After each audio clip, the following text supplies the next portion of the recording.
from one seat of fabulousness to another. Item 10 is our public art capital work program. And Richard, warm welcome.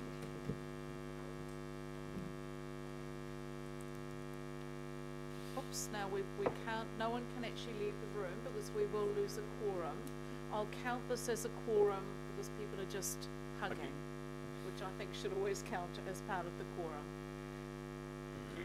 So we will move on. Richard, over to you. Morning, everyone. The report in front of you today will take as read. It is our forward work program for our CapEx spend of public art, and it's within the envelope already agreed in the LTP. So no surprises here. It's really just to let you know where our investment is happening and what we're developing over the next little while. So happy to take questions. Lovely. Question, Councillor Darby. Thank you, Chair. Well, look, I'm happy to move or second, to take your second to your move as Chair. No, you move. Just one question I have is we have an advisory panel for art in public places, and I read sections working in partnership 29, 30, 31. I don't see any reference to that advisory panel. And what is their advice on this report? Right. So we use them as an advisory panel just to double check from a curation point of view. So they're made up of industry panels. So they have seen our forward work program and endorsed it. So perhaps guidance for us is we should be including that as a specific recommendation. Yeah. Look, that would be great for the future, Chair. They are an advisory panel. I'm a fan of seeing the advisory panel actually confirm their advice in a report. I think that's really important.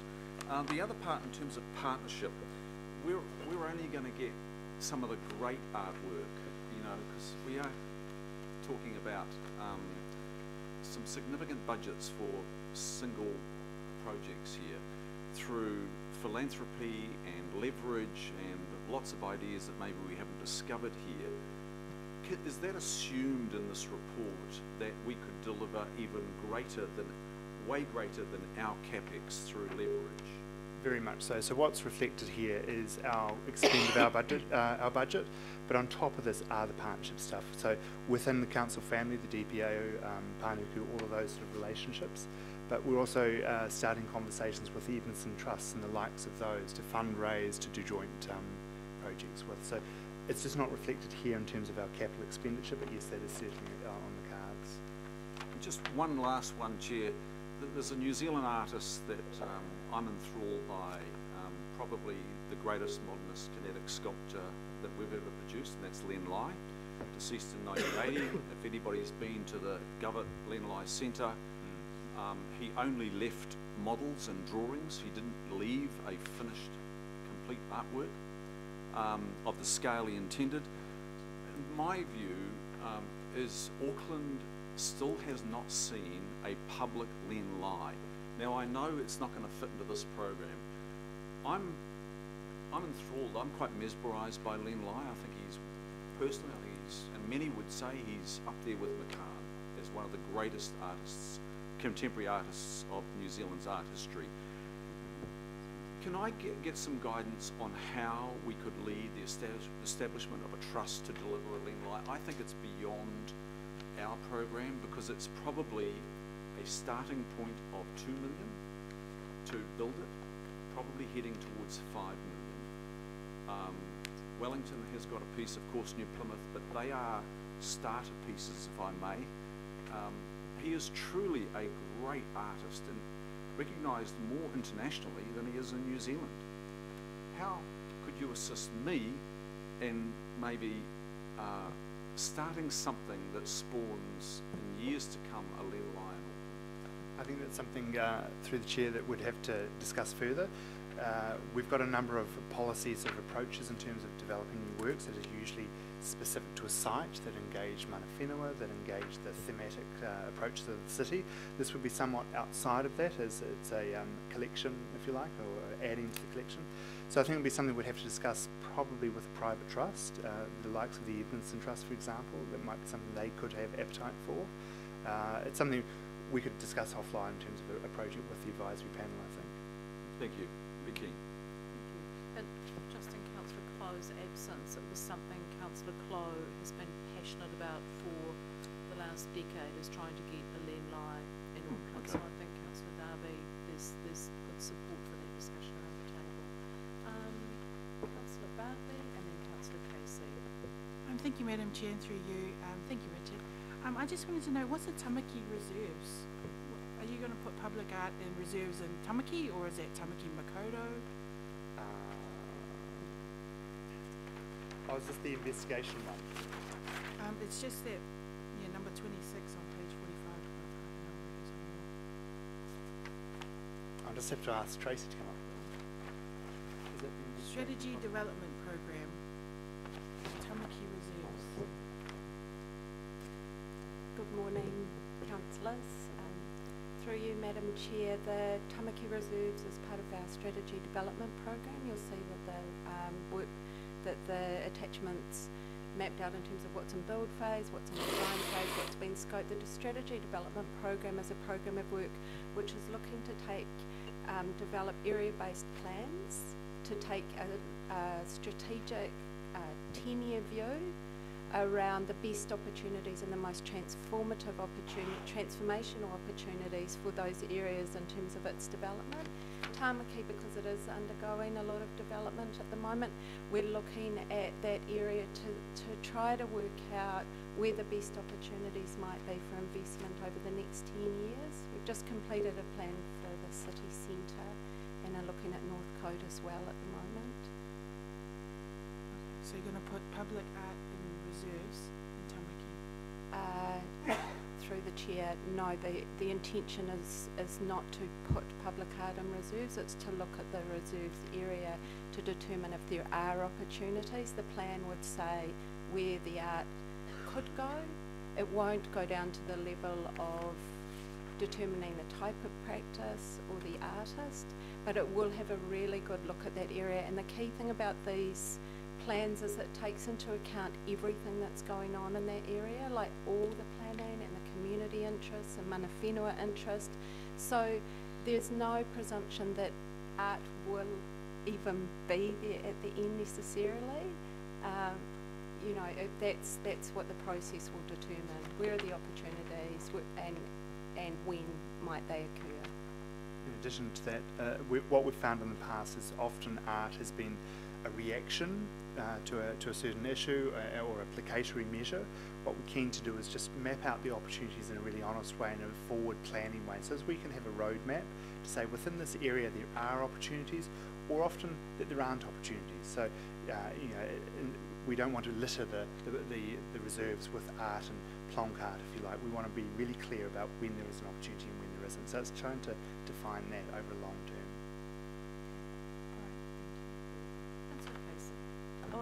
Richard, we're also signing off your work programme today, so I've got a couple of comments and questions about that. First of all, to say thank you that Albert Eden Roscoe fares rather well out of this work programme. I reckon that we've got something like $800,000 worth of regional public art contribution to get about $2.5 million worth of artworks in Puketapa and Albert Eden. And I have a question about one of those artworks, and that is the one in the Mount Albert Town Centre, which isn't yet there, but how far is that progressing? And I'll give you my other question while you can think about it, and that's the temporary suffrage 125 sculptures or artworks. Why temporary, and why are they not coming till November next year, and why can't we get a permanent one? Through the chair, the suffrage project is a bit of a divergence of what we've done before. We've always done large-scale kind of permanent works. What we've acknowledged in that is that we don't really provide a pathway for emerging artists.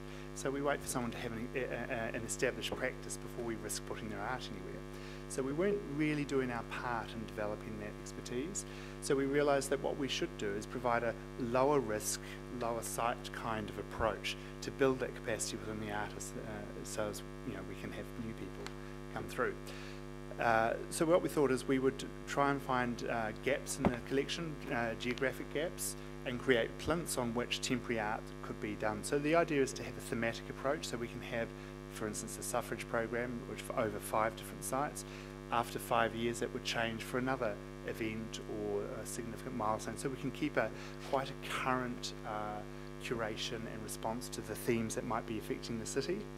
Now, outside of that is your question, why don't we have permanent suffrage work?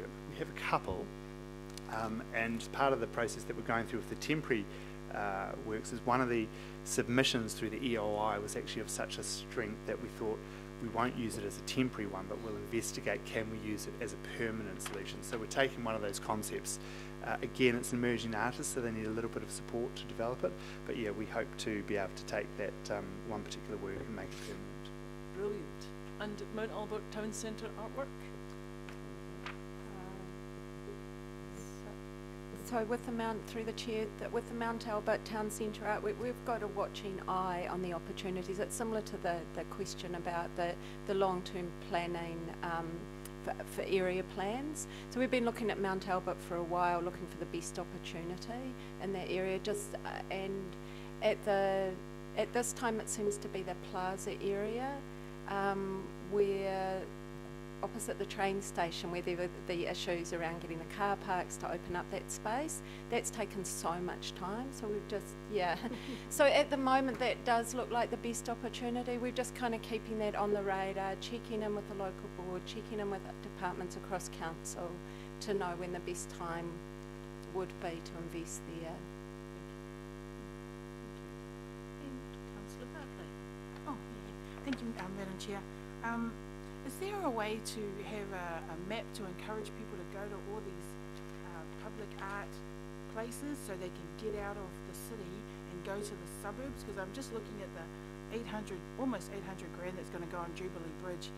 I want people to go and see it because it's actually kind of hidden in Pamir Basin.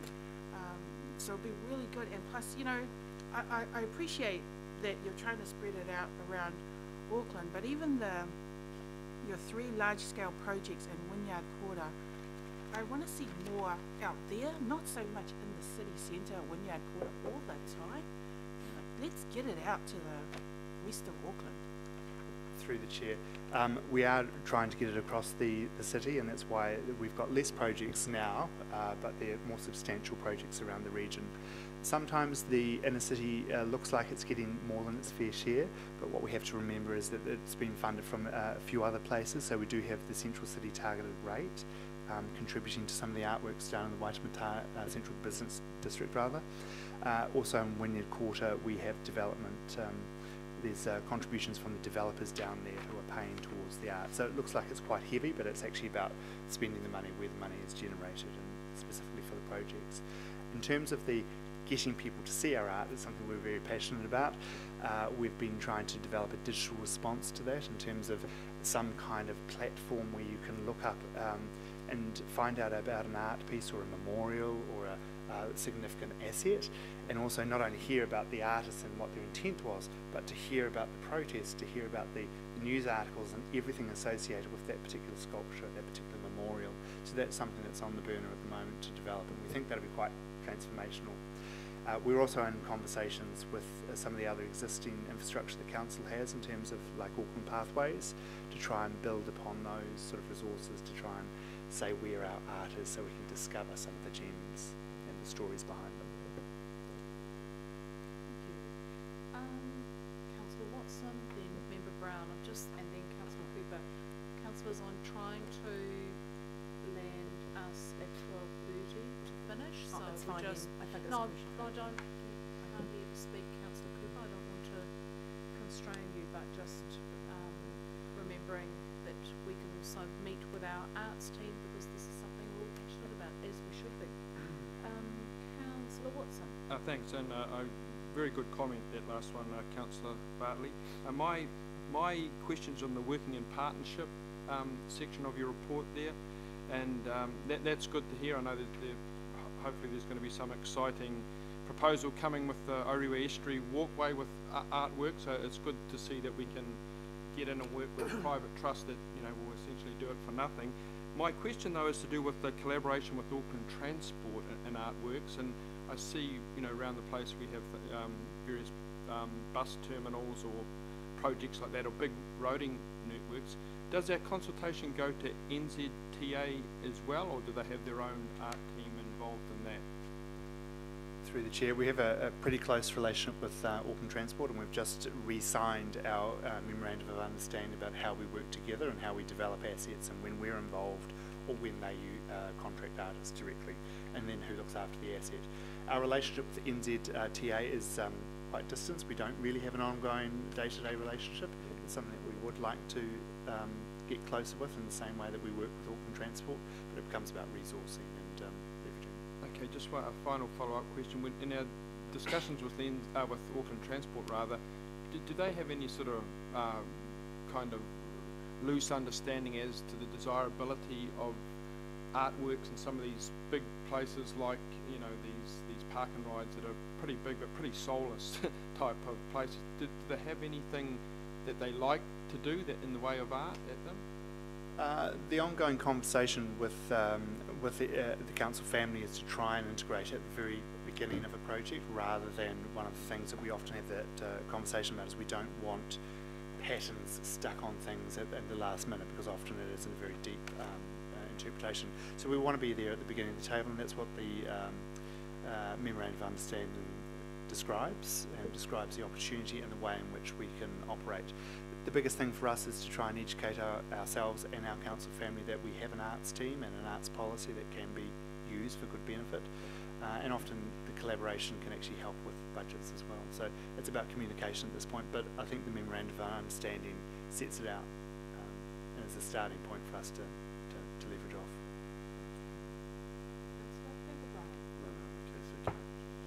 Councillor Cooper. I was just a question. Councillor House and I had a meeting with Corbin Estate last week, and just talking about the Unlock Henderson, etc. And there's a proposed walk bridge over the stream, over the Opanuku to Corbin from the current location where the council is. And they were talking to AT, and they said, well, of course we want an art bridge, because in Waitakere that's what we've done for years, and we've also worked really well with NZTA, hence a lot of the bridges up there. I think we're going to take the credit that they started actually doing nice walk bridges over motorways. But they were told by AT, no, you're not having an art bridges, you've got plenty. And I just wondered what you thought of that kind of comment from AT, given your comment just now that we don't want to add things on at the end, we want to put it into the design. Through the chair, I'm not familiar with that most recent update, but we've certainly been working with Panuku on that footbridge in terms of giving them the structure of how we would approach an artist in an EOI. So they've had all of that sort of structure of how we would work together. So as far as we're aware, that was from Panuku and us a good That's solution. good that you're onto it and they're onto it. So yeah, we just don't want to be have the art ATB our art arbiters. Awesome. Wouldn't it be great if we went back to the 1% of every build budget that was arts component built in right at the beginning? I will continue to advocate for that. Thank you. We've got moved, seconded. I'll put that. All those in favour, please say aye. Against?